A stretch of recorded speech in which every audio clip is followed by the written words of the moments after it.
එයා නියම නිලධාරියෙක්. එයා කාටවත් ඔළුව නමන්නේ නැහැ. ඔළුව නමන්නේ නැහැ, දන ගහන්නේ නැහැ. එහෙම නැත්නම් දෙකට නැමින්නේ නැහැ. මෙන්න මේ අදහස් ඉංග්‍රීසියෙන් කියන තාලේ ඔයා දන්නවද? ඉතින් පාඩම බලන්න කලින් මෙන්න මේ පණිවිඩය ඔයාට හෝ ඔයාගේ හිතමිතුරෙකුට ඥාතියෙකුට වැදගත් වෙන්න පුළුවන්. Spoken English දින 30 නේවාසික පුහුණුවේ ආහාර පාන නවාතැන් පහසුකම් සමග සම්පූර්ණ ගාස්තුව ඔයා ගෙවන්න ඕනේ 75000ක් විතරයි. මේ අවස්ථාව උදා වෙන්නේ දෙසැම්බර් 31 දක්වා පමණයි. ඉතින් මේ අවස්ථාව ඔයා මග හැර ගන්න එපා. තිරේ දිස් වෙන අංකයට දැන්ම WhatsApp පණිවිඩයක් යොමු කරන්න. He is bossy. මොකක්ද මේ bossy කියන්නේ? bossy කියන්නේ කමාන්ඩින්, අණ දෙන සුළුයි. එයා හැම වෙලාවම අණ කරනවා අනිත් අයට. He is bossy. Then D says, don't kowtow to him. Don't kowtow to him. ඔයා යාට ඔළුව නමන්න ඕනේ නෑ. Kowtow to someone. කෙනෙකුට ඔළුව පාත් කරනවා, දෙකට නැමෙනවා, එහෙම නැත්නම් අපි කියන්නේ දන ගහනවා. They are unfair. ඒගොල්ලෝ අසාධාරණයි. Then B says, never kowtow. ඔළුව නවන්න එපා, ඔළුව පාත් කරන්න එපා, දන ගහන්න එපා. Never kowtow. She is a strong woman. එයා ශක්තිමත් ගැහැණියක්. She doesn't kowtow to anyone. She doesn't kowtow to anyone. එයා කිසි කෙනෙකුට ඔළුව නමන්නේ නැහැ, දන ගහන්නේ නැහැ, ඔළුව පාත් කරන්නේ නැහැ. My father is brave. My father is brave. මගේ පියා නිර්භීතයි. He doesn't kowtow to anyone. ඔහු කාටවත් දන නමන්නේ, ඔළුව නමන්නේ, ඔළුව පාත් කරන්නේ. He is a real cop. He is a real cop. Informal English, spoken English වලදී cop කියන්නේ කාටද? Police officer. He is a real cop. කතා කරන භාෂාවෙන් ඔහු නියම පොලිස්කාරයෙක්. He doesn't kowtow to politicians. He doesn't kowtow to politicians. මේ වචනය politicians, දේශපාලකයෝ.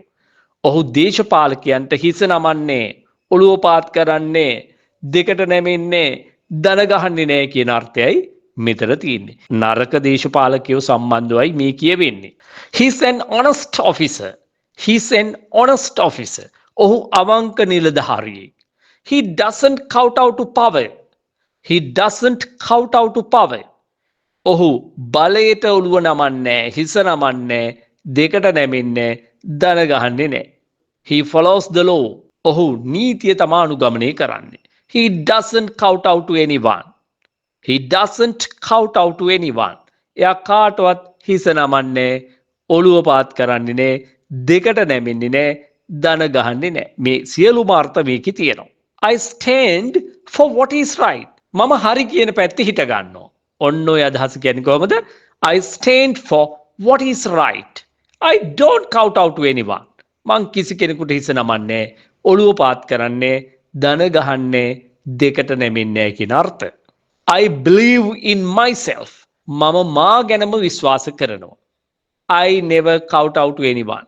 මං කිසිවෙකුට ඔළුව පාත් කරන්නේ, දන ගහන්නේ, දෙකට නැමෙන්නේ. He doesn't kowtow to political influence. මොනවද මේ political influence කියන්නේ? දේශපාලන බලපෑම. ඔහු දේශපාලන බලපෑමට යටත් වෙන්නේ නැහැ, දන ගහන්නේ නැහැ, දෙකට නැමෙන්නේ, ඔළුව පාත් කරන්නේ නැහැ. He doesn't kowtow to political influence. He was a real leader. ඔහු නියම නායකයෙක් වුණා. He was a real leader.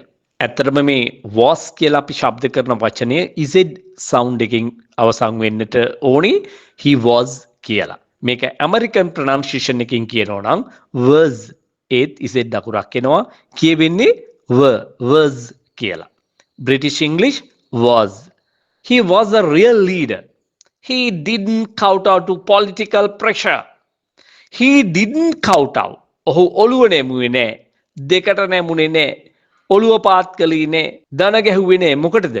political pressure කියන්නේ මොකද්ද? දේශපාලන පීඩනයේට ඔහු දෙකට නැමුනේ නැහැ.